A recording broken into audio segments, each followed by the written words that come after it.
Hey folks, in the Object 430 once again on Corellia, this time with Juffo in his 4202 and Jelly2Mate, who is in the Bat Chat.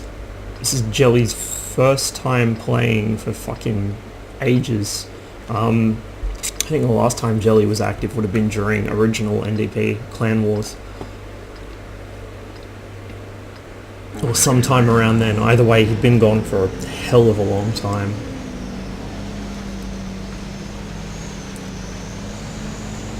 And so we got an old school NDP platoon running once again, which was good. We ended up against a moderately competent enemy team. Their T-57's pretty good. I can't tell if he's actually like, legit stats or if he's a reroll. The problem is a lot of the original wave of rerolls are getting to the point now where they have more matches played than me, so I can't really tell. Like there are players who I know are that good because I know that they've been around for a long time, but every now and then these purple names pop up that I've never seen before and I have to wonder. Not that it matters, to be purple in the first place, even re-rolling, you have to know how to click tanks, so he's already more of a threat than most puppies will ever hope of being. Jelly dives in and gets some damage put into the E5 and the STA through gun and through optics. I dive in front to try and get E5's attention and take the hit for him, but the E5 has eyes only for Jelly. And then he goes down. So we've won the hilltop pretty convincingly. I thought we would. The enemy team only really had the Leopard that could have got up there around the same time as us. Their other two mediums would have been... Oh, sorry, they had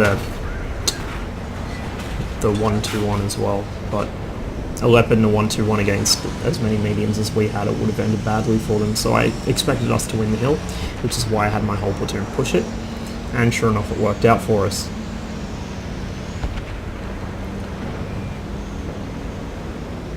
Like the 430 variant 2 in front of me, I'm actually trying to side scrape here, the reason being that I can use him to side scrape off of, and my hull is, it's pretty decently armoured. The sides aren't very thick, but they've got stupid angles on them. And a little bit of spacing. Unfortunately, I find about the one place I can bounce off a KV-4 and do so.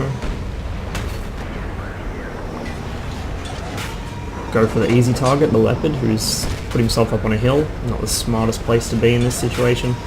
Unfortunately, I've badly underestimated how well covered I am behind the wreck of the 430 variant 2. Of course, the regular 430 I think is actually very slightly taller than it, so I'm being shot through the roof of my turret, which is incidentally the only part of me they can see. So after the KV-4 takes my loader, you can see where they pinned me there, I decide I've had enough of this shit, and while my teammates and my platoon work down the enemy tanks from the south, I'll hook around with the IS-8 and cut in behind them. The enemy only have 3 tanks that haven't been spotted yet, excuse me. The 215B, the AMX, and the Proto. Now I expected the Proto to be somewhere in their base, which he turned out to be. The AMX and the 215 I thought would both be north, as I carelessly tracked myself sliding down the hill. As it happens, the 215B went north and hit as hard as he possibly could and do anything the whole game, and the 5120, well, you'll find out where he is in a little while. Let me just say it involves some pro French autoloader positioning, like you would not believe. I was worried the Proto would get shots into my back as I came around this corner, but thankfully he is not paying attention, he's being engaged from somewhere else. And so, while my team managed to thankfully bounce off these guys, leaving more for me, I also get an embarrassing bounce off the T-57. But my next shot goes in, and he begins missing me badly. I pop out. Again, that's a situation where auto-aim is really useful, particularly for somebody with a ping as high as mine. I couldn't have done that without auto-aim. finish the T30 before he can get a beat on me. Obviously, he's the most dangerous thing. The E75 is only on the 105mm gun, so he wasn't really a big threat. Unfortunately, because I'm so low to the ground and I was aiming up his turret as he swung it around, I had a really bad angle and bounced off the side armor of his turret. The reason I aim for the back of the turret on the E75, the Tiger II, and the E50s is because that is their main ready rack for the ammunition. The ammo stowage of those tanks is a ready rack of, I think for the King Tiger it's like 20 or 30 rounds. It actually may be less, I might be overestimating it, but it's quite a few rounds. That whole back quarter of the turret there where it overhangs. And then the remaining ammunition storage is in the hull panniers beneath the turret ring on either side. I managed to get a shot into the T28 on the way up the hill. I'm actually running low on APCR here. I probably need to revise the ammunition proportions for my Soviet mediums. Carrying too much HE, too much heat, not enough APCR. I very rarely ever have to use heat in these tanks because they just pen pretty much everything. Only time to use heat in the Soviet medium is against a hold down JPE or E100 on mouse. I thought this guy was going to shotgun me, but thankfully he seems to have been on reload. That or he just kept delaying his shot and never got around to getting it off. Pop that guy on the way down, and now the AMX is not paying attention at all. This is his pro position. I don't think he's actually moved from this spot for most of the match.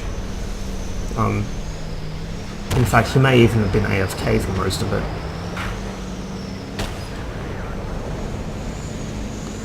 .215 is obviously north. It's never been lit, but it's pretty clear where he is. I mean, as mobile as that thing is for a tank that size, it's not a speed demon. Sure enough, he hasn't gone far.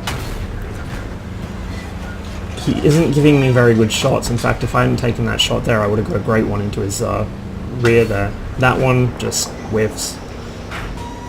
Function of the 430's relatively poor aim bloom for a Soviet tier 10 medium, and me rushing my shot.